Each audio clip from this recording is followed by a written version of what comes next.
senantiasa menjaga beliau. Pada malam hari ini kembali kita membahas kajian tafsir surat Al-A'raf, dan pada malam hari ini adalah bagian yang ke-8. Sebelum kita memulai kajian, ada beberapa maklumat yang ingin saya sampaikan terkait dengan tata tertib kajian.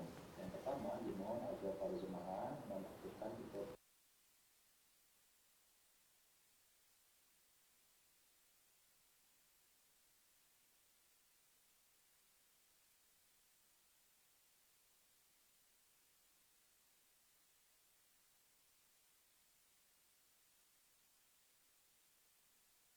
menuntut ilmu.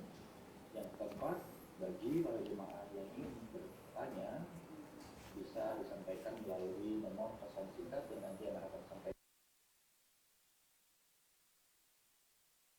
Mohon agar pertanyaan tersebut berkesesuaian dengan tema pembahasan kita pada malam hari ini.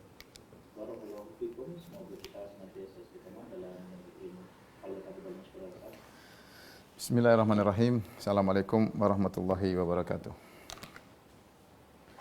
Alhamdulillahi ala ihsanih wa syukru lahu ala taufiqihi wa amtinanih. Asyhadu an la ilaha illallah wahdahu la syarika lahu ta'ziman li sya'nih wa asyhadu anna Muhammadan abduhu wa rasuluhu ad-da'ila ridwanih. Allahumma salli alaihi wa ala alihi wa ashabihi wa ikhwanih. Para jamaah Masjid Al-Ikhlas Duku Bima yang dirahmati Allah Subhanahu wa taala. Kita melanjutkan pembahasan kita tentang tafsir surat Al-A'raf, dan pada kesempatan kali ini kita melanjutkan pada tafsir ayat ke-57 dan seterusnya. Allah Subhanahu wa taala berfirman, "Wa huwal ladzi yursilur riyaha busyran baina yaday rahmatih." Dan dialah Allah Subhanahu wa taala yang meniupkan angin busyran sebagai kabar gembira baina yaday rahmatih, sebelum datangnya rahmatnya, itu sebelum turunnya hujan. Hatta idza aqallat sahaban thiqalan, hingga apabila angin itu telah membawa awan yang mendung yang berat, suknahu li baladin mayyit, maka kami bawa atau kami halau ke arah daerah yang tandus, yang mati. Fa anzalna bihil ma'a, maka dengan awan tersebut kami turunkan hujan. Fa akhrajna bihi, dan dengan hujan tersebut kami tumbuhkan min kulli thamarat, dari segala berbagai macam buah-buahan.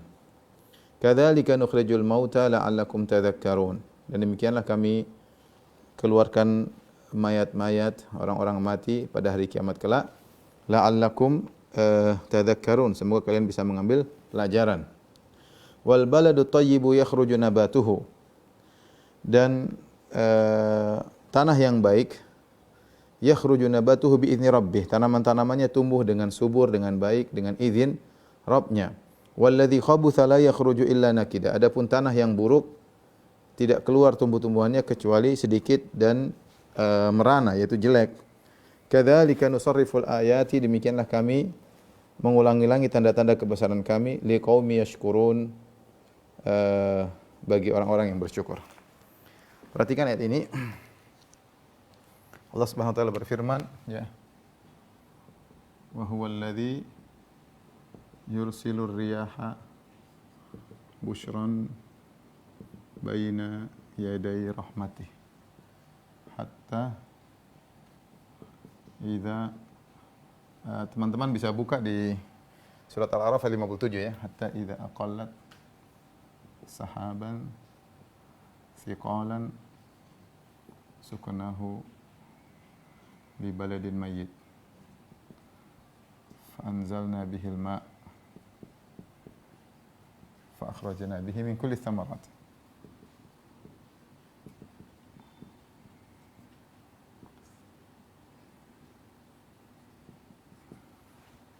Baik. Allah Subhanahu wa taala berfirman, dialah Allah yang yursil, mengirim, Allah ya, yang mengirim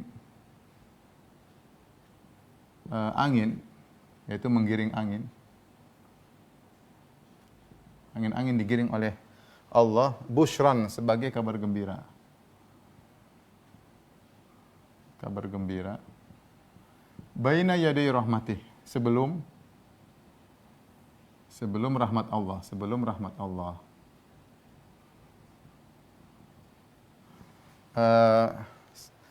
Kita tahu sebelumnya Allah Subhanahu wa taala menjelaskan tentang bagaimana tentang Allah menguasai alam yang di atas ya.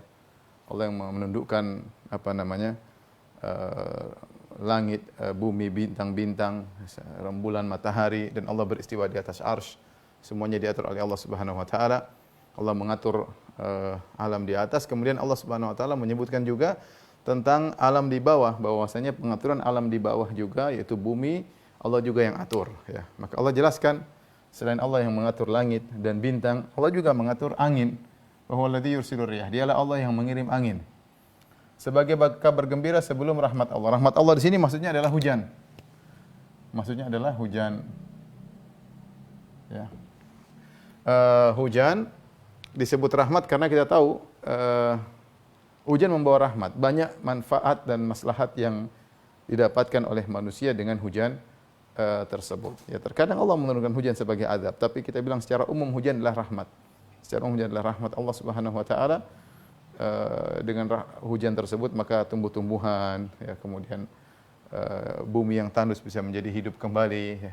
Dan ini rahmat Allah adalah idhafah makhluk kepada Allah. Itu rahmat ciptaan Allah. Hujan adalah maksudnya rahmat makhluk ciptaan Allah. Allah Subhanahu wa taala punya sifat rahmat ya.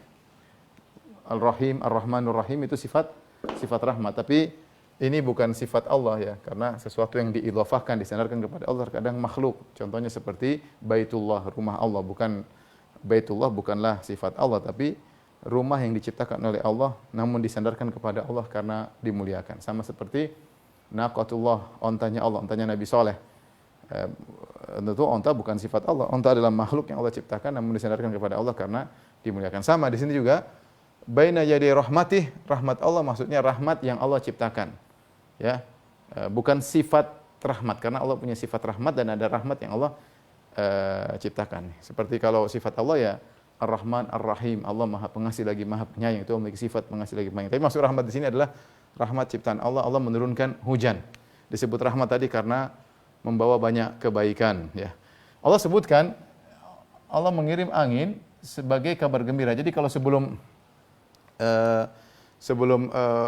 hujan datang angin membawa awan yang akhirnya kelihatan mendung. Kalau udah mendung kabar gembira, sebentar lagi hujan ya. Di sini dalil bahwasanya ya, hujan bisa diprediksi ya. Dalil bahwa hujan bisa diprediksi. Ya.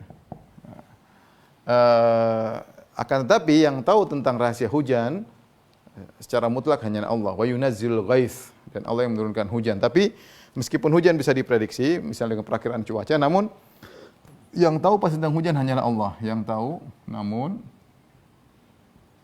yang tahu pasti tentang perincian hujan hanya Allah. Hanyalah Allah. Dari sisi apa? Dari sisi pasti turun atau tidak, yang tahu hanya Allah. Kadang kadang sudah mendung, tahu-tahu tidak hujan. Mendung tak mesti hujan ya kata orang ya. Itu yang tahu hanyalah Allah. Terus di mana turunnya secara pasti yang tahu hanyalah Allah Subhanahu wa taala. Kemudian biqadarin, kami turunkan kata Allah dengan kadarnya yang tahu hanyalah Allah Subhanahu wa taala. Mau banyak mau sedikit, mau jadi banjir atau enggak, yang tahu hanyalah Allah Subhanahu wa taala ya. Ya, prediksi boleh ya. Makanya Allah mengatakan innallaha indahu ilmus saah wa yunazzilul ghaib wa ya'lamu ma fil arham. Sungguhnya Allah memiliki ilmu kapan hari kiamatnya, Allah yang tahu, dan Allah menurunkan hujan. Maksudnya secara pasti yang tahu hanyalah Allah. Manusia bisa memprediksi. Makanya Allah sebutkan kami kirimkan hujan sebagai kabar gembira. Ini dalil bahwasanya boleh memprediksikan hujan. Karena ada kabar gembira, ya ada tanda-tanda mau turun hujan, Allah kasih tanda-tanda. Demikian juga wa ya'lamu ma fil arham, Allah tahu juga isi rahim. Sekarang kita mungkin bisa tahu tentang kalau sudah bentuk tertentu, umur tertentu bisa diketahui dengan USG laki atau perempuan, bisa ketahuan. Tetapi bagaimana nasib bayi ini, dia akan hidup normal atau tidak, akan keluar dengan normal atau tidak, ya, bagaimana nasibnya, warna kulitnya, semua Secara detail yang tahu hanyalah Allah dan itu perkara yang gaib, ya. Nah, jadi sering saya ditanya, Ustaz, apakah memprediksi hujan termasuk perdukunan? Jawabannya bukan. Kenapa bukan perdukunan? Karena memang itu ilmu yang Allah sebut dalam Al-Quran. Ada tanda-tandanya, tanda-tandanya awan, tanda-tandanya ada mendung, ya, ada angin. Ini tanda-tanda, tanda-tandanya akan turun hujan, ya.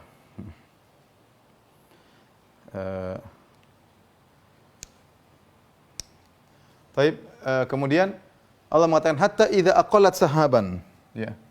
Hingga ketika angin tersebut, aqallat itu maksudnya menampung, ya, atau ya menampung, ya, memuat, ya. Hingga angin tersebut, ya, memuat sahaban thiqalan, awan yang berat. Thiqal maksudnya awan yang berat, maksudnya berat dengan apa namanya, butiran-butiran air, yaitu mendung. Mendung, ya. Suqnahu li baladin mayyit, kami halau kami giring, halau atau giring ke bumi yang mati, dalam kurung tandus, ya. Jadi Allah yang giring angin tersebut, angin yang diperintahkan, Allah yang perintahkan. Kemudian Allah mengatakan angin tersebut membuat awan yang berat. Setelah itu Allah giring lagi angin tersebut kepada bumi yang mati. Kemudian fa'anzalna bihil ma'. Allah mengatakan dengan awan tersebut kami turunkan air. Dengan awan tersebut kami turunkan air. Turunkan hujan. Fa akhrajna bihi min kulli thamarat. Dengan hujan tersebut, perhatikan. Kami keluarkan seluruh buah-buahan.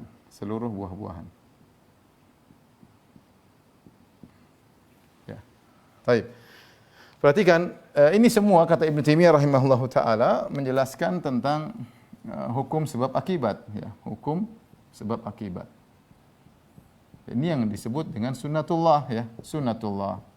Allah ketika menciptakan alam semesta ini, Allah memiliki aturan-aturan, ya. Ada sebab-sebab dan akibat. Di antara sebab akibat tersebut, proses terjadinya hujan. Bagaimana proses terjadinya hujan? Allah jelaskan. Ya. Ada angin yang Allah tiup, angin tersebut kemudian menampung butiran-butiran air, kemudian menjadi awan yang mendung yang berat, ya. Sahaban siqal dalam surat An-Nur Allah mengatakan alam tara anna Allah yusji sahaban thumma yu'allifu bainahu thumma yaj'aluhu rukaman fataral wadqa yakhruju min khilalih. Kata Allah, tidakkah kau lihat bagaimana Allah menggiring awan, ya, thumma yu'allifu bainahu, kemudian Allah rangkaikan awan-awan tersebut, dirangkai oleh Allah Subhanahu wa taala. Thumma yaj'aluhu rukaman, kemudian Allah menjadikan awan tersebut bertingkat-tingkat semakin berat. Fatral wadqa yakhruju min khilali, kemudian kau lihat hujan turun dari sela-sela awan tersebut. Jadi sangat jelas bahwasanya Allah ciptakan hujan, prosesnya lewat awan. Dari mana air tersebut? Dari uap air tentunya, uap air yang kemudian ditangkap oleh angin tersebut, dirangkai menjadi awan-awan, kemudian akhirnya dikumpulkan menjadi semakin berat, akhirnya jadi hujan. Ini adalah proses sebab akibat. Sebabnya ini tidak bertentangan dengan pengetahuan. Ya, kita bilang benar Allah Subhanahu wa taala yang menurunkan hujan, tapi ada prosesnya. Prosesnya seperti ini. Benar-benar ilmiah Al-Qur'an sebutkan bagaimana ada awan kemudian turun hujan, ya. Dan tentunya tidak bertentangan dengan ilmu sains dan teknologi, ya. Makanya setelah itu Allah mengatakan fa anzalna bihil ma, dengan awan berat ini, awan yang mendung ini kami turunkan hujan. Kemudian dengan hujan ini kami keluarkan seluruh buah-buahan, ya. Di sini kullu min kulli, ya. Ini umum. Maksudnya Tahir bin Asyur mengatakan karena balad mayit itu banyak, ya. Baladin mayit maksudnya bumi yang tandus itu banyak, dan bumi yang tandus semuanya disirami dengan hujan, baru kemudian akan akan muncul tumbuh-tumbuhan yang indah, buah-buahan, dan dengan hujan itulah keluar seluruh buah-buah yang ada dalam semesta ini dengan sebab hujan. Seluruh buah-buahan yang ada dalam semesta ini keluar dengan sebab apa? Dengan sebab hujan, baik secara langsung maupun air yang dengan hujan tersebut kemudian meresap ke akar-akar, tapi dengan hujan tersebut maka muncullah seluruh buah-buahan. Jadi Allah tidak sedang berbicara tentang satu, maksudnya Ibn Ashur menjelaskan, karena ada yang mengatakan ini maksudnya hanya kullu di sini tidak memberikan faedah umum, tapi hanya sekedar yang ghalib, dominan, tapi yang benar ini memberi faedah umum. Artinya Allah tidak berbicara tentang satu balad mayit, satu daerah tandus, tapi mencakup seluruh daerah tandus. Seluruh daerah tandus yang bisa keluar tumbuh-tumbuhan adalah dengan sebab hujan. Setelah itu Allah berfirman, "Kadzalika nukhrijul mauta la'allakum tadhakkarun." Setelah itu Allah berkata, ya, "Kadzalika," atau kita lanjutkan di sebelah sana ya. Lanjutkan di sini. Ya. Kata Allah Subhanahu wa taala, "Kadzalika nukhrijul mauta la'allakum tadhakkarun." Kata Allah, demikianlah kami menghidupkan kembali mayat-mayat orang-orang mati. Demikianlah kami hidupkan kembali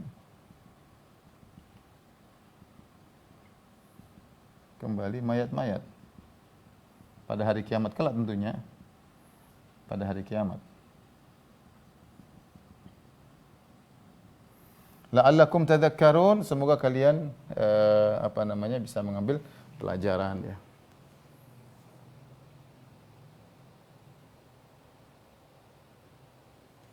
Semoga kalian bisa mengambil pelajaran, ya. Semoga agar kalian bisa mengambil pelajaran.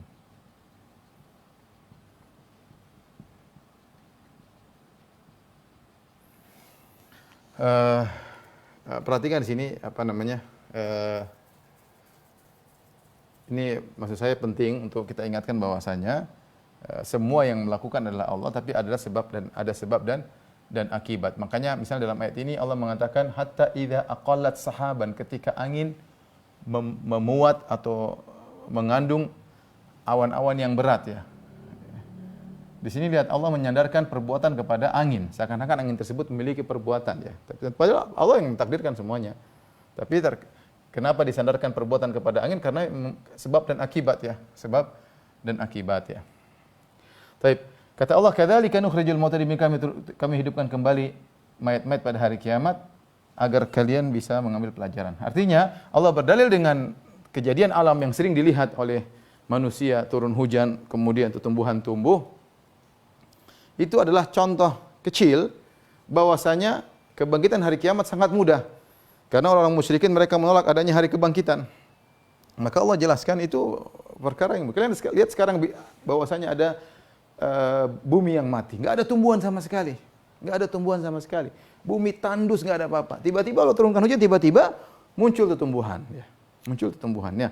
Demikian kira-kira nukhrijul mauta, ya. Dari sisi ada tidak sama persis, tapi ada kias bahwasanya sebagaimana kami bisa menumbuhkan bumi yang sudah mati, yang tandus bisa disuburkan kembali, bisa hijau, tumbuh-tumbuhan muncul.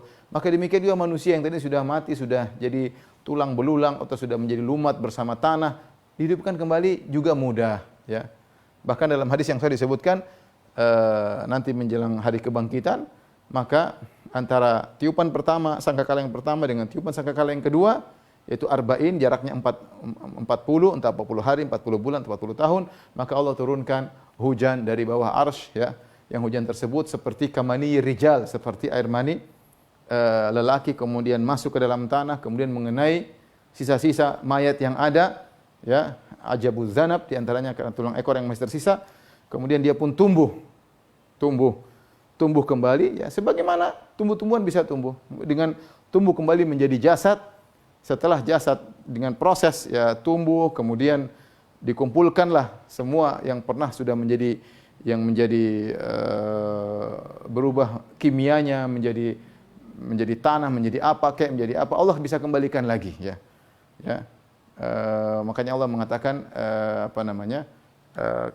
kami mengetahui ya apa namanya bal ajibu an ja'a mundhirun minhum faqala kafin hadza syai'un ajib a idza mitna wa kunna turaban dzalika rajum ba'id qad alimna ma tanqusul ardu minhum. Kata Allah, sungguh kami telah tahu bagian mereka yang dimakan oleh tanah, kata Allah. Kami tahu bagian tubuh mereka yang dimakan oleh tanah. Jadi Allah tahu daging kita ini nanti kalau kita meninggal berubah menjadi apa, Allah kembalikan proses kimianya lagi mudah. Allah kembalikan proses kimianya menjadi daging lagi, kemudian dipasang pada adyabu dzanab ditambah dengan zat lain yaitu berupa air mani yang turun dari langit, kemudian Allah bikin proses makhluk yang baru ya, yang sumber bahannya berasal dari tubuh kita yang Allah kembalikan dan juga dari air hujan yang tadi, sehingga tumbuhlah manusia. Ketika tubuhnya sudah sempurna, maka Allah kembalikan ruh untuk dibangkitkan pada hari kiamat kelak ya. Makanya Allah sebutkan pada hari kiamat kelak, walaqad alimtumun nasyatal ula. Sungguh kalian mengetahui tentang proses penciptaan yang pertama, isyarat bahwasanya nanti nasyah ukhra, penciptaan yang berikutnya kalian tidak tahu caranya. Tapi Allah kabarkan begitu. Yaitu sisa ajabu dzanab dari manusia, tulang ekor yang tersisa, kemudian turun hujan seperti kamani rijal, dan ini terjadi di antara tiwan pertama, sangkal pertama dengan sangkala kedua. Kemudian Allah kembalikan bagian tubuh manusia yang sudah berubah menjadi bahan kimia lain, unsur lain, dikembalikan oleh Allah, kemudian tumbuhlah manusia. Tapi intinya mirip dengan proses tumbuhnya itu tumbuhan karena hujan. Makanya Allah mengatakan kadzalika nukhrijul mauta. Demikianlah kami mengeluarkan mayat-mayat untuk hidup kembali. La'allakum tadhakkarun, agar kalian bisa mengambil pelajaran. Allah membantah orang-orang musyrikin yang mengingkari hari kebangkitan. Nah, bumi yang tandus bisa tumbuh kembali, manusia juga yang mati bisa Allah hidupkan kembali. Mudah bagi Allah Subhanahu. Ini salah satu dalil tentang hari kebangkitan. Dan dalil hari kebangkitan banyak ya. Sudah saya bahas dalam syarah rukun iman ya. Tapi ini salah satunya. Kemudian kata Allah Subhanahu wa taala, wal baladu thayyibu yakhruju nabatuhu bi'idznih. Kata Allah Subhanahu wa taala setelah itu, wal baladu thayyibu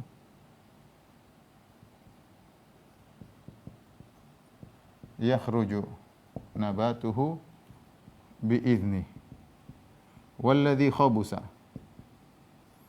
la yakhruju illa nakida la yakhruju illa nakida kadzalika nusarriful ayat liqaumin yashkurun.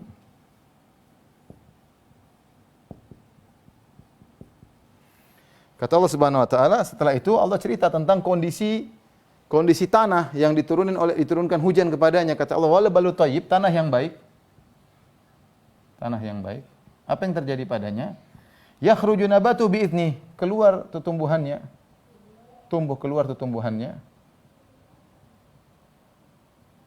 dengan izin Allah. Adapun tanah yang buruk, walladzi khabutha la yakhruju illa nakida, tanah yang buruk tidak tumbuh kecuali sedikit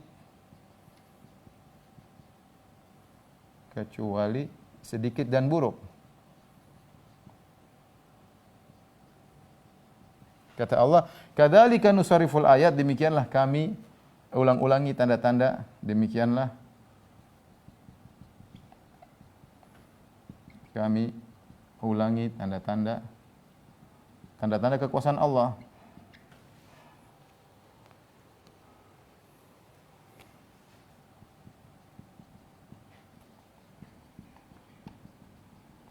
Liqaumi yashkurun, bagi kaum yang bersyukur.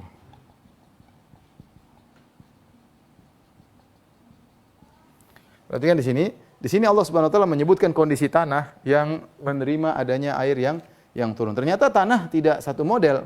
Ada al-baladut thayyib, tanah yang baik, ya. Ketika diturunin hujan, keluarlah tumbuhan tersebut dengan izin Allah, tumbuh bagus. Tetapi ada tanah yang buruk. Alladzi khabutha, tanah yang buruk tidak tumbuh kecuali dengan sedikit dan buruk. Tanahnya buruk, tumbuhannya juga buruk. Demikianlah kami ulangi tanda-tanda kekuasaan Allah bagi kaum yang bersyukur. Perhatikan di sini. Ada faedah yang kita sampaikan di sini. Allah mengatakan, Allah ajak kita merenungkan. Sebelumnya Allah mengatakan la'allakum tadhakkarun, agar kalian mengambil pelajaran. dengan orang mengambil pelajaran, dia akan bersyukur. Dia akan bersyukur. Ya. Nah, untuk bisa bersyukur, dia butuh mengambil pelajaran. Dari sini kita tahu bahwa sini untuk bisa mengambil pelajaran ada ibadah namanya ibadah tafakkur ya wal i'tibar. Ibadah tafakkur wal i'tibar. Dan ini diisyaratkan oleh Al-Alusi dalam tafsirnya. Bagaimana Anda bisa mengambil pelajaran? Anda berpikir dulu lah, berpikir tentang proses terjadinya hujan, Allah mengirim angin, Allah kemudian angin merangkai awan, awan menjadi berat, kemudian dengan awan yang berat tersebut Allah halau, Allah giring kepada tanah yang tandus, kemudian Allah turunkan dengan awan berat tadi jadi hujan, dengan hujan tersebut Allah tumbuhkan tumbuhan. Kemudian dengan itu demikianlah cara kami untuk mengeluarkan mayat-mayat dari kuburan nanti pada hari kiamat kelak. Ternyata tanah ada dua model, ada tanah yang baik, ada tanah yang buruk. Tanah yang baik maka keluar tumbuhannya dengan bagus, tanah yang buruk tumbuhan yang keluar sedikit dan buruk. Demikianlah kami jelaskan ayat-ayat kami agar kalian bersyukur. Nah, agar bisa bersyukur kita harus pandai berfikir. Ini kan perlu dipikir. Ini tafakur tentang makhluk Allah Subhanahu wa taala. Jadi saya ingin sampaikan bahwasanya ibadah banyak. Di antara ibadah adalah baca Al-Quran, salat, bersedekah. Di antara ibadah adalah tafakkur tentang tanda-tanda kekuasaan Allah. Ini yang seharusnya dimiliki oleh ahli-ahli fisika, para fisikawan. Tapi anehnya sebagian dari mereka ketika menemukan tentang sunatullah, aturan-aturan alam justru menjadi ateis. Seharusnya ketika mereka temukan aturan-aturan alam, ternyata proses alam ini luar biasa, berarti ada yang membuat proses tersebut. Tidak mungkin proses tersebut terjadi dengan sendirinya, dengan evolusi atau enggak mungkin. Pasti ada yang ngatur. Lihat ini proses alam kan. Angin bertiup, kemudian merangkai awan, awan jadi berat, kemudian hujan, dan itu berulang-ulang. Makanya Allah mengatakan was-sama'i dzatir raja. Demi langit yang selalu mengalami pengulangan, itu pengulangan turun hujan. Itu berulang-ulang terus. Kita lihat apalagi di Indonesia sering kali hujan. Itu berulang-ulang. Proses berarti sunatullah sudah berlaku. Nah, bagaimana kita bisa mengambil pelajaran? Kita mikir. Jadi kita tahu bahwasanya di antara ibadah adalah merenung.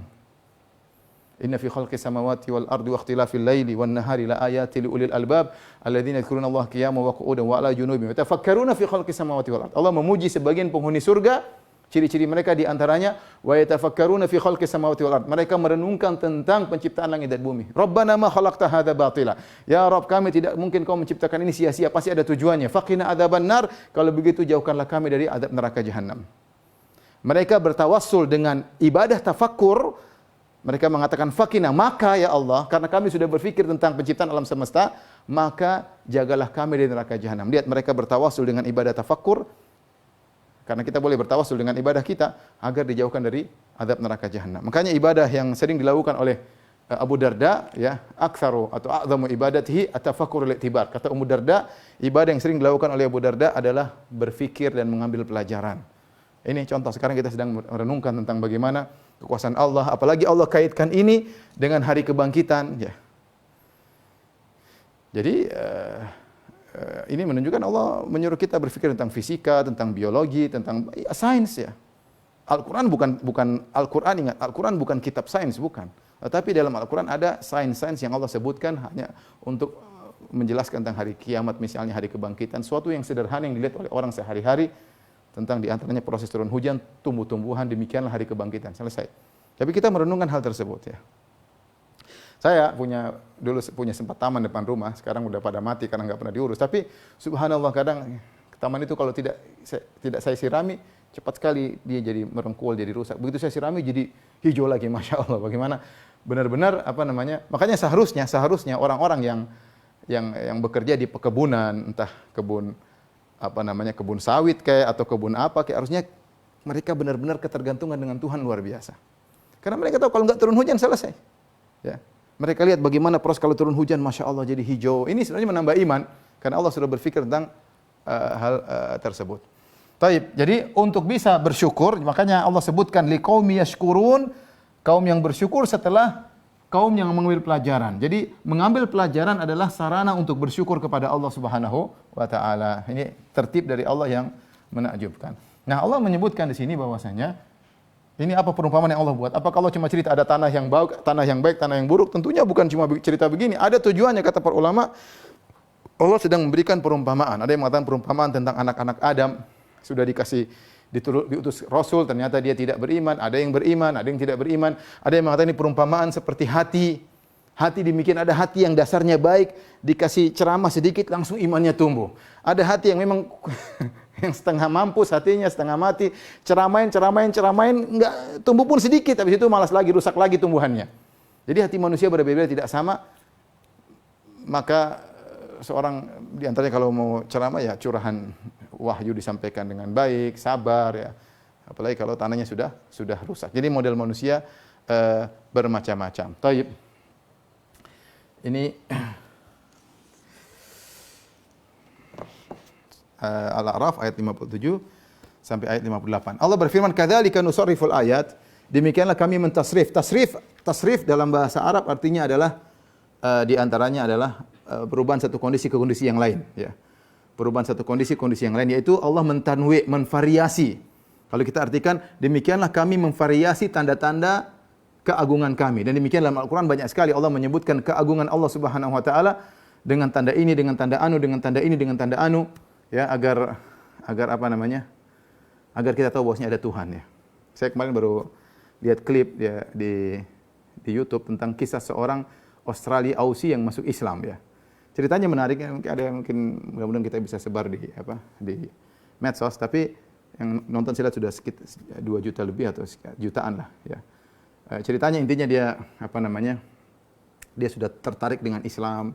Setelah dia berjalan, dia mempelajari Nasrani, kemudian Hindu, kemudian Buddha, kemudian sampai akhirnya dia terakhir pada Islam. Ketika saya pada Islam, dia bawa Al-Quran, kemudian dia buka, dia ingin kondisi, dia ateis, ya, namanya kondisi yang dia ingin Allah tunjukkan agar dia masuk Islam, ya. Dia mengatakan, tinggal ada satu dorongan saja, saya akan masuk Islam. Maka dia bilang, saya membuka buat kondisi yang dramatis, saya matikan lampu, saya nyalakan lilin, saya buka jendela. Terus saya bilang, ya Tuhan, kalau kau memang ada, tunjukkanlah kepadaku, ya. Tunjukkan, ayo Tuhan, tunjukkanlah supaya saya masuk Islam, ya. Kemudian dia menunggu apakah ada kilat yang datang, atau lampu yang menyala, atau lilin yang tiba-tiba meledak. Pokoknya ada tanda lah menunjukkan Tuhan kamu itu ada. Ternyata dia tunggu-tunggu, nggak ada tanda-tanda tersebut. Dia tunggu, ya Allah, Tuhan tunjukkan kamu ada biar saya beriman.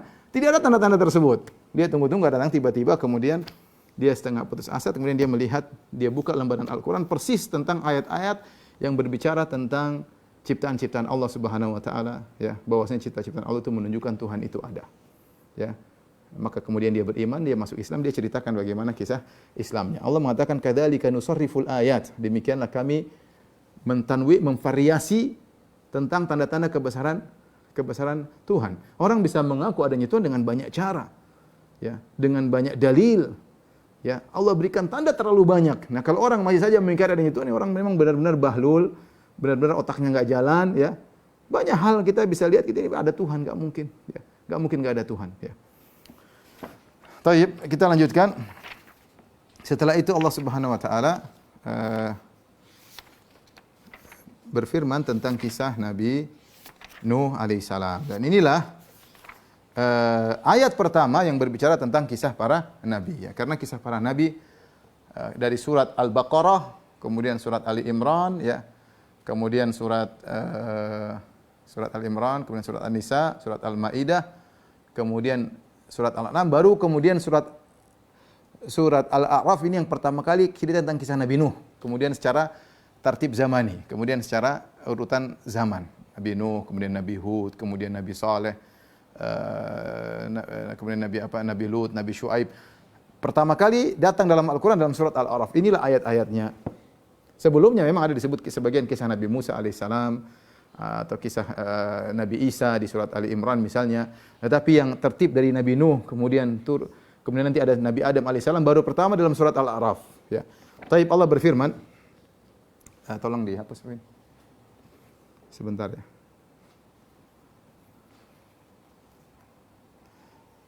Allah Subhanahu wa taala berfirman, "Laqad arsalna Nuhan ila qaumihi." Sungguh kami telah mengutus Nuh kepada kaumnya. Faqala ya qaumi ibudullaha ma lakum min ilahin ghairuh. Maka Nabi Nuh berkata, wahai kaumku, sembahlah Allah semata, tidak ada sesembahan selain Allah. Inni akhafu alaikum adzab yaumin azim. Sungguhnya aku takut ada adab hari yang dahsyat menimpa kalian. Apa faedah Allah setelah menyebutkan tentang turunnya hujan, tanah yang tandus, tanah yang baik, ya. tanah yang buruk. Seakan-akan Allah menjelaskan demikianlah manusia ketika diutus Rasul juga ada dua model. Ada model beriman dan model kafir. Sebagaimana tanah tadi. Ada tanah yang baik sehingga menumbuhkan tumbuhan dengan mudah. Dan ada tanah yang tidak menumbuhkan kecuali sedikit dan rusak. Tidak ada manfaatnya. Maka demikianlah Allah telah mengutus Nabi Nuh kepada kaumnya. Apa yang terjadi? Segelintir kecil beriman, mayoritas kufur kepada Nabi Nuh. Demikianlah kondisi tanah. Ada yang tumbuhnya baik, ada yang tidak ada manfaatnya. Ya, ini contoh Allah menguatkan permisalan yang Allah sebutkan sebelumnya. Ya. Kemudian juga faedah dari kisah Nabi Nuh ini adalah sebagai tasliyah bagi Nabi SAW. Ya. Jadi sering kita bahas tentang munasabah. Apa munasabah? Apa keterkaitan antara ayat ini dengan ayat sebelumnya? Ini penting dalam ilmu tafsir. Ya. Makanya di antara buku yang terbaik adalah bukunya Al-Biqai tentang tanasubul ayat, ya. Bagaimana hubungan ayat dengan ayat sebelumnya. Ini penting dalam ilmu tafsir sehingga kita tahu apa hubungan ayat ini dengan ayat sebelumnya. Di antaranya para ulama mengatakan tadi ketika Allah menyebut tentang tanah ada yang baik dengan tanah yang ada yang buruk, demikianlah wahyu ketika diturunkan ada yang bisa menerima dengan baik, ada yang menerima yang tidak baik. Sebagian Nabi Nuh alaihissalam ketika diutus ada yang kafir, ada yang beriman. Ini faedah yang pertama. Faedah kedua, tadi saya sebutkan ayat ini kisah Nabi Nuh adalah tasliyah, hiburan bagi Nabi pelipur lara, bahwasanya bukan cuma Muhammad SAW saja yang dimusuhi oleh kaumnya. Nuh dimusuhi oleh kaumnya, bahkan mayoritas kaumnya memusuhi Nabi Nuh alaihissalam. Nabi Muhammad SAW dimusuhi, tapi akhirnya banyak di antara mereka beriman setelah Fatu Makkah. Orang-orang Quraisy banyak beriman. Nuh alaihissalam sampai 950 tahun, yang beriman cuma, ada yang bilang 20, ada yang 50, yang maksimal cuma mengatakan 80. Yang beriman kepada Nabi. Wa ma amana mahu illa qalil. Tidak beriman kepada Nabi kecuali cuma sedikit. Mayoritas dari kaumnya kufur kepada Allah Subhanahu wa taala, tenggelam dalam tufan atau dalam banjir badang tersebut, ya. Kemudian di antara faedah dari Allah menceritakan Nabi Nuh untuk bukti bahwasanya Muhammad adalah utusan Allah Subhanahu wa taala, karena Rasulullah SAW ummi, nabiyul ummi, nabi yang tidak bisa baca, tidak bisa tulis. Nabi tidak pernah belajar kepada siapapun, apalagi di Mekah ketika itu tidak ada ahlul kitab. Ahlul kitab di mana? Ahlul kitab di Madinah. Ada Yahudi, tapi di Mekah enggak ada ahlul kitab. Ya. Tapi Rasulullah kok tahu tentang kisah Nabi Nuh, tentang kisah nabi-nabi, ya. Di antaranya Nabi Nuh menunjukkan bahwasanya Muhammad adalah utusan Allah Subhanahu wa taala. Karena dia belajar sama siapa? Siapa yang ceritakan sama dia tentang kisah Nabi Nuh, kemudian Nabi Hud, Nabi Lut, Nabi Musa, Nabi Isa, ya. Ini menunjukkan bahwasanya Muhammad utusan Tuhan, karena tidak mungkin dia tahu berita ini kecuali dari Allah Subhanahu wa taala. Karena dia enggak belajar sama siapa-siapa. Ya. Ini di antara faedah, ya. Perhatikan di sini, kata Allah, laqad arsalna Nuhan. Laqad itu ada takdirnya wallahi laqad. Demi Allah. Jadi lam itu adalah al-waqi'ah ba'da al-qasam al-mahdzuf. Itu huruf lam artinya sungguh-sungguh. Menunjukkan ada sumpah yang disembunyikan dalam bahasa Arab. Kita bilang laqad itu maknanya adalah wallahi laqad. Demi Allah, sungguh kami telah mengutus Nuh kepada kaumnya.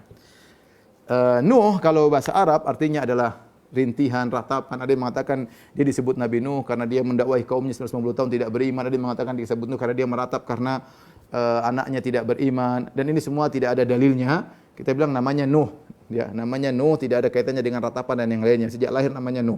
Ini sebagaimana dijelaskan oleh Al-Alusi, ya. Jangan sampai kita bilang Nuh adalah orang suka meratap dan yang lain, enggak, ya. Nuh alaihissalam diutus kepada kaumnya, ya.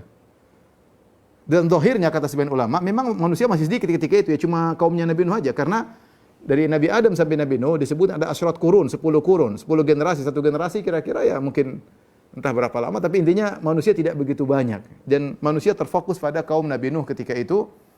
Faqala ya qaumi ibudullah, maka dia berkata, wahai kaumku. Perhatikan. Ini menunjukkan dia sayang kepada kaum. Jadi dia tidak mengatakan hei manusia. Dia mengatakan wahai kaumku, ya. Dan demikianlah para nabi, mereka sayang kepada kaum mereka. Lihat Nabi Muhammad SAW ketika orang Quraisy tidak beriman, Nabi SAW sedih, ya. Fala allaka bakhi'un nafsaka. Mungkin kau merasa sedih, wala tahzan alaihim, kata Allah, jangan kau sedih atas kekufuran mereka. Rasulullah sedih, kaumnya, kerabat-kerabatnya Quraisy tidak beriman. Tapi ya begitulah Allah mentakdirkan seperti itu, ya. Pamannya tidak beriman, meninggal kondisi kafir, Abu Lahab, Abu Talib. Demikian juga Nuh ketika dia berdakwah, dia sayang kepada kaumnya, maka dia mengatakan ya qaumi, panggilan kasih sayang, wahai kaumku. Ya, aku dan kalian sama-sama satu suku. Kita ini bersaudara. Wahai kaumku, ubudullah ma lakum min ilahin ghairuh. Yang pertama beliau serukan adalah tauhid. Sembahlah Allah saja, tidak ada sembahan selain Allah. Sebenarnya yang paling penting tauhid. Bahkan sebagian ulama seperti Thahir bin Asyur dalam tafsirnya mengatakan tidak dijelaskan Nuh punya syariat kecuali tauhid. Belum ada syariat macam-macam. Maksudnya syariat puasa, syariat apa belum disebutkan. Intinya syariat disuruh tauhid doang ketika itu, ya. Malakum min ilahin ghairu, tidak ada sembahan selain Allah. Inni akhafu alaikum adzab yaumin azim. Sungguhnya aku khawatir kalian ditimpa dengan azab di hari yang dahsyat, ya. Kaumnya ini ya mungkin mengejek Nuh apa azab-azaban karena memang belum ada azab sebelum mereka. Lain halnya ketika Nabi Hud berbicara kepada kaum Ad, ya ada contoh azab menimpa kaum Nabi Nuh. Taruhlah Nabi Saleh berdakwah kepada kaum Tsamud, sudah ada contoh ya. Sebelumnya sudah ada azab menimpa kaum Nabi Nuh, sudah ada azab menimpa kaum Nabi Hud. Tapi ketika Nabi Nuh berdakwah belum ada azab sebelumnya. Makanya ketika Nabi Nuh berbicara tentang adab, kaumnya mengejek adab-adab apa? Memang belum ada adab sebelumnya. Karena dari Nabi Adam langsung Nabi Nuh dan belum ada adab sebelumnya. Tapi Nabi Nuh mengingatkan, aku khawatir kalian akan ditimpa dengan adab pada hari yang dahsyat. Entah itu adab dengan banjir bandang atau adab pada hari kiamat, yang penting ada adab. Ya. Qala al-mala'u min qaumihi, berkatalah al-mala'. Al-mala' itu para pembesar. Ada yang mengatakan disebut dengan al-mala'. Al-mala' itu artinya memenuhi. Yamla'ul uyun. Artinya apa? Orang kalau melihat terpesona, mata mereka semua terpenuhi dengan memandang mereka. Karena mereka punya karismatik, mereka orang kaya, mereka pandai berbicara. Kalau sudah melihat terpesona, makanya disebut dengan al-mala'. Al-mala' itu bahasa Arab artinya memenuhi pandangan. Kenapa disebut memenuhi pandangan? Karena ini orang-orang hebat. Orang-orang para pembesar kalau ngomong menarik, pakaiannya menarik, penampilan oke, kalau orang lihat terpesona. Jadi ini golongan atas, ya. Sementara yang beriman kepada Nabi Nuh banyak orang-orang miskin. Qala al-mala'u min qaumi, berkata papan atas dari kaum Nabi Nuh. Inna lanaraka fi dhalalin mubin. Perhatikan, mereka mengatakan, kami sungguh-sungguh la sini lam taukid. Jadi mereka benar-benar mereka berkata, perhatikan sini. Saya ingin jelaskan bagaimana kurang ajarnya mereka.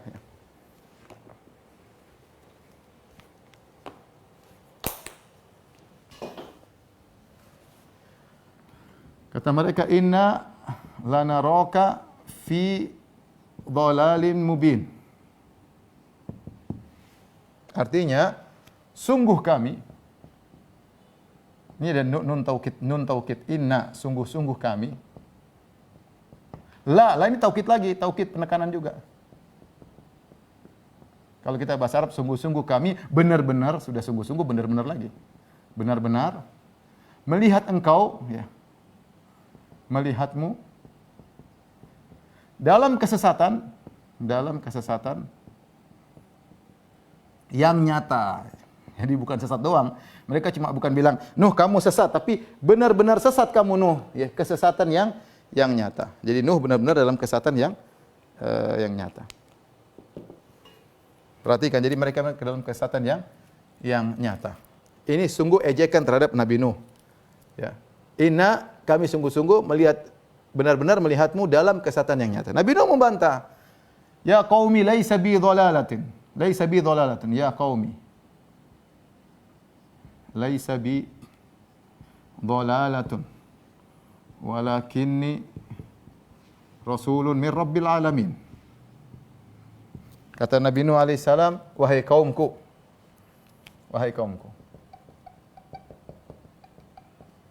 Tetap Nabi Nuh menjawab dengan halus, wahai kaumku. Sama sekali tidak ada satu kesesatan pun dalam diriku. Sama sekali tidak ada satu kesesatan pun, sekecil apapun. Kesesatan pun padaku. Walakinni, akan tetapi aku utusan Tuhan. Akan tetapi aku ini sungguh utusan Tuhan, Rabbil Alamin, utusan Tuhan. Ya. Nabi Nuh bantah dengan halus, kata para ulama, dia tidak mengatakan ente yang sesat, enggak ya. Dia tidak sesat, dia tidak mengatakan ente yang sesat. Dia enggak gitu. Dia bilang, wahai kaumku, jangankan kesesatan yang nyata. Saya sedikit kesesatan pun saya tidak punya. Saya tidak sesat sama sekali. Bagaimana saya mau sesat sementara saya utusan Allah? Utusan penguasa alam semesta, utusan yang telah menciptakan kalian. Saya diutus. Ya, saya tidak punya kesesatan sama sekali. Uballighukum risalata rabbi. Kemudian dia menjelaskan. uballighukum risalati rabbi wa ana lakum nasihun wa ansahu lakum wa a'lamu minallahi ma la ta'lamun.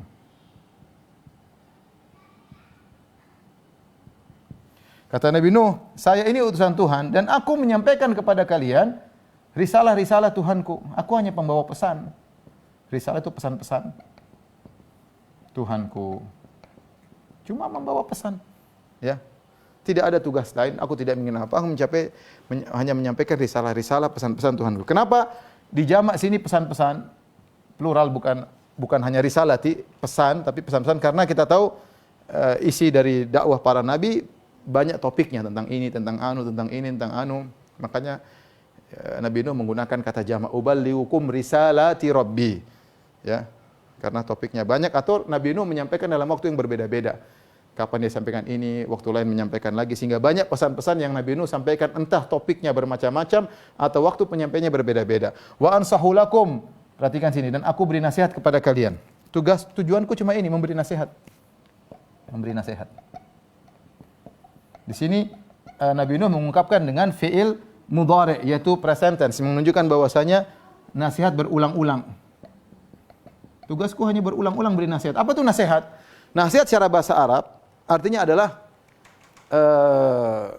banyak, di antaranya misalnya dikatakan nasahtu thawb, aku menjahit baju. Bahasa Arabnya dengan nasah, menjahit baju. Atau maknanya seperti nasahtu asal minasyama, yaitu aku membersihkan madu dari kotoran-kotorannya. Itu namanya nasoha, ya. Makanya disebut, atau nasoha artinya melakukan yang terbaik. Ketika ada baju yang rusak saya perbaiki, namanya nasahtu.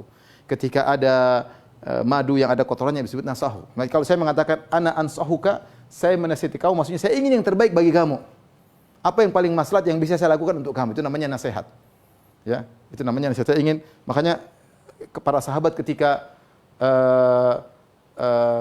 mengambil baiat dari Nabi, mereka mengatakan di antara baiatnya adalah nasih likulli muslim.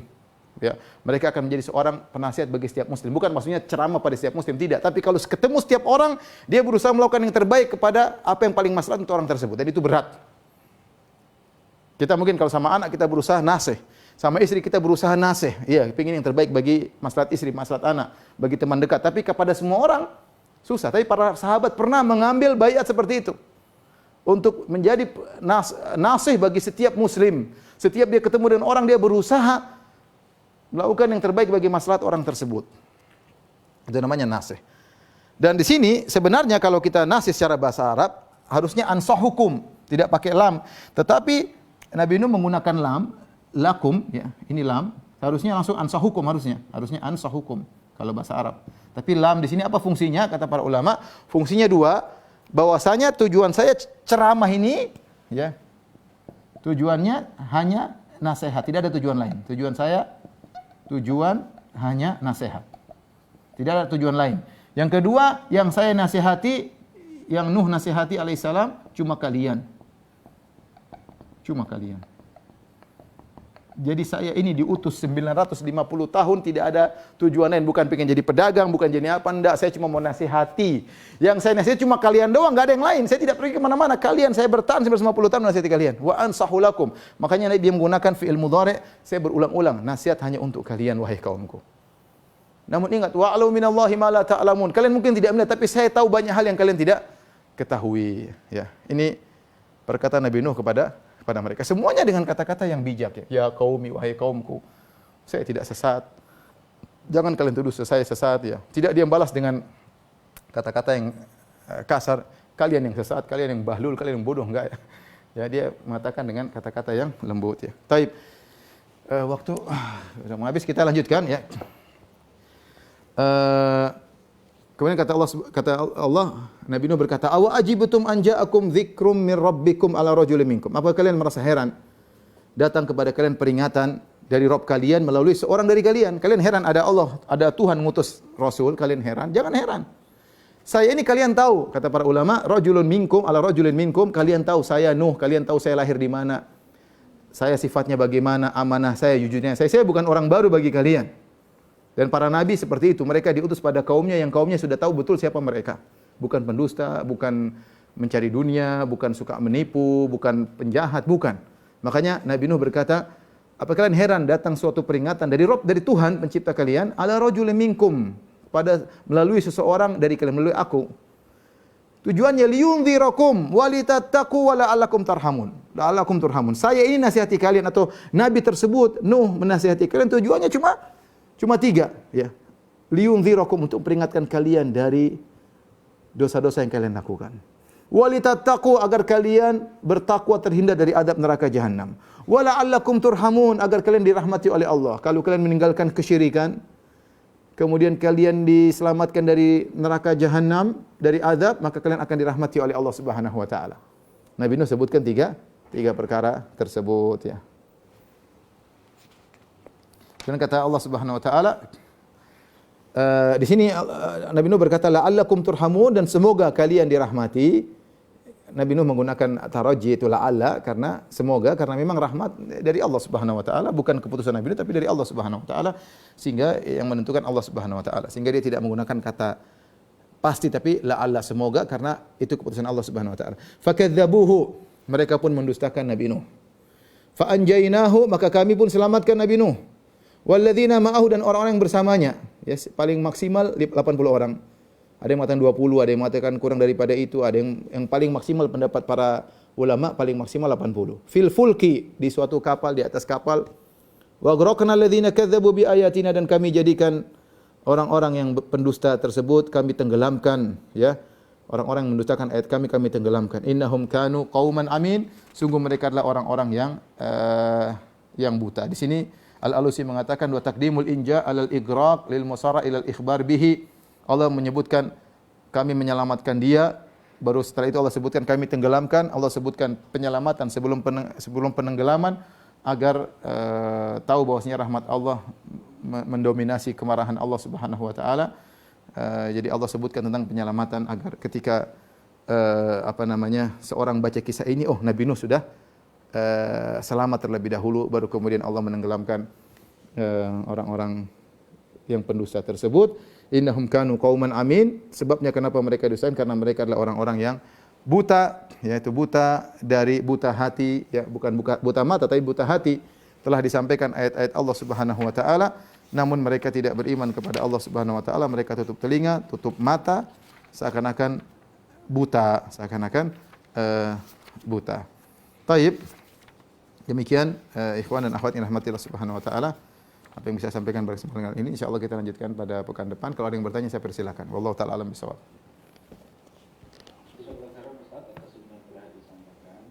Izin membacakan pertanyaan yang telah masuk, Ustaz. Yang pertama, Bismillah, Assalamualaikum warahmatullahi wabarakatuh. Ustaz, bagaimana dengan pendapat bahwa air hujan itu dari langit saja, bukan hasil penguapan dari air bumi, jadi awan dan kemudian hujan? Demikian pertanyaannya. Kalau saya wallahu alam, tapi kalau para ilmuwan mengatakan kan itu udara, ada uap air di udara sehingga dirangkai menjadi awan, dan itu tidak bertentangan dengan ayat-ayat yang kita sebutkan. Kalau air tidak pernah menguap, kita kan coba kita lihat taruh air, antum lah taruh air di Bekasi sana pas lagi siang hari, kan lama-lama air tersebut berkurang. Apalagi kalau kita taruh di Arab Saudi musim panas, ya, akan berkurang air tersebut. Kemana dia? Kalau air tidak pernah menguap, bumi ini banjir melulu. Air hujan ternyata tidak pernah menguap, tidak ada proses rajak berulang. Air hujan melulu, nggak ada yang penguapan. Terus kira-kira bumi penuh air nggak? Ya penuh air kan. Kalau mau taruhlah air masuk tanah kan jutaan tahun ya nggak ada penguapan ya. Bumi ini akan jadi air semuanya. Secara logika demikian. Berarti ada air tersebut pergi kemana? Nah, ini kan secara logika harus pergi kemana air tersebut kok? Kalau air, saya ulangi, kalau air tidak pernah menguap, tidak pernah terus berkurang kemana coba? Masuk dalam bumi ya lama-lama tetap aja. Kalau jutaan tahun, hujan jutaan tahun ya lama-lama penuh dengan air. Menunjukkan bahwa air tersebut mengalami pengurangan, yaitu dengan menguap nanti kembali lagi, kembali lagi seperti itu. Wallahu a'lam bishawab. Demikianlah disebutkan oleh para pakar. Kita meyakini semuanya Allah Subhanahu wa taala yang menurunkan. Adapun kita mengatakan bahwasanya air bukan dari proses penguapan, ini butuh ilmu. Dari mana Anda bisa menafikan hal tersebut? Ini butuh ilmu. Kalau kita mengatakan air bukan dari proses penguapan, hujan bukan dari proses penguapan. Taib. para pakar mengatakan dari proses penguapan. Nah, ketika Anda mengatakan bukan dari, mereka tidak mengatakan air bukan dari hujan, mereka juga sama, air dari hujan, tapi dari awan. Awan tersebut dari mana? Ini yang mungkin berbeda antara yang bertanya dengan ilmuwan. Ilmuwan mengatakan awan tersebut dari uap air. Nah, yang mengatakan bukan dari uap air, dia harus punya ilmu, dia mengatakan bukan. Kecuali kalau ilmuwan mengatakan hujan bukan dari awan, ya kita bilang ini ilmuwan kafir semuanya. Tapi yang jadi masalah ilmuwan sepakat dengan Al-Quran bahwasanya memang hujan terbuat dari apa? Awan. Tadi kita sebutkan dari angin, merangkai awan ya. Mereka tidak mengingkari hujan dari awan, tetapi mereka mengatakan awan tersebut dari uap air. Nah, kalau kita punya ilmu pengetahuan bisa membuktikan bahwasanya hujan bukan dari uap air, ya silakan kita tolak. Enggak. Ya. Kalau kita punya ilmu, kita ahli sains, kita bilang, oh, air itu tidak pernah menguap dan uap tersebut tidak pernah jadi awan ya. Kalau antum punya ilmu silakan, kalau enggak ya tidak ada masalah ya, karena mereka orang-orang kafir pun mengatakan bahwasanya air turun dari hujan turun dari awan, sama dengan Al-Qur'an. Tinggal proses apakah awan tersebut muncul dari mana? Nah, itu yang ya, kalau mereka punya ilmu mereka mengatakan bahwasanya dari uap air, itu tidak bertentangan dengan Al-Qur'an. Tidak bertentangan dengan Al-Qur'an. Kecuali Al-Qur'an mengatakan ini awan bukan dari uap air, ya, itu baru kita bela. Tapi Al-Qur'an tidak pernah mengatakan demikian. Al-Quran hanya mengatakan awan dirangkai, kemudian jadi hujan, kemudian turun. Ya. Tapi saya bilang tadi secara logika, kalau air tidak menguap, ya bumi ini akan penuh dengan air. Sudah jutaan tahun turun hujan di bumi, kalau nggak pernah menguap terus kemana gitu loh. Secara logikanya kan penuh dengan air alam semesta ini. Ya. Wallahu a'lam bishawab. Ya, kalau air hujan turun terus melulu larinya ke laut. Laut lama-lama penuh lah kalau tidak pernah berhenti ya. Tidak ada proses penguapan, dan kenyataannya kita lihat ada proses penguapan. Kan kita lihat sendiri kalau kita masak air nguap. Kemana air tersebut? Nguap kemana? Dia naik ke atas ya. Ya itulah. Apakah dia menjadi awan? Yaitu menurut pakar fisika iya jadi awan ya. Anda yang mengatakan tidak jadi awan, Anda harus punya ilmu. Oh tidak, ini enggak jadi awan, terus kemana? Hilang begitu saja lenyap? Bilang harus punya ilmu. Kecuali fisikawan mengatakan hujan bukan dari awan, ya itu baru kita bilang kamu kafir. Allah Tuhan mengatakan hujan dari awan, ya itu baru kita kafirkan mereka. Allah alam bisawab ya. Ustaz, izin kita masih ada waktu untuk pertanyaan selanjutnya, Ustaz. Satu boleh. Baik, satu pertanyaan, dan pertanyaannya, Assalamualaikum Ustaz. Bagaimana kondisi manusia ketika sudah di alam kubur dan sudah melewati fase pertanyaan-pertanyaan malaikat? Berada di mana manusia saat itu, Ustaz? Jazakallahu khairan. Manusia di alam kubur, di alam barzakh itu alam tersendiri, ya, ada dimensi tersendiri namanya alam barzakh. Kita punya ada dimensi alam janin, ada namanya alam mimpi, alam tersendiri. Namanya alam nyata sekarang alam dunia, ada namanya alam barzakh, alam perantara, namanya alam kebangkitan. Hari akhirat, hari kebangkitan. Maka manusia ketika meninggal ruhnya dicabut dan dimasukkan dalam suatu alam namanya alam barzakh ya. Alam barzakh namanya alam pertama, min wara'i barzakhun ila yaumi yub'atsun. Di balik itu ada barzakh, ada apa namanya? Ada alam perantara antara alam dunia dengan alam kebangkitan. Dan kebanyakan orang menyebut alam kubur atau disebut juga alam kubur karena kebanyakan orang meninggal di kubur. Namun pada hakikatnya meskipun seorang meninggal tidak dikubur, entah terbakar, entah meledak, entah dimakan ikan hiu, tetap saja dia masuk dalam satu alam namanya alam barzakh. Wallahu a'lam bishawab. Demikian saja rekan-rekan yang Allah Subhanahu wa taala kajian kita, insyaallah kita lanjutkan pekan depan. Kurang lebih mohon maaf. Wabillahi taufiq wal hidayah. Assalamualaikum warahmatullahi wabarakatuh. Waalaikumsalam warahmatullahi wabarakatuh. Barakallahu fikum. Jazakallahu khairan Ustaz atas ilmu yang telah disampaikan. Kami turut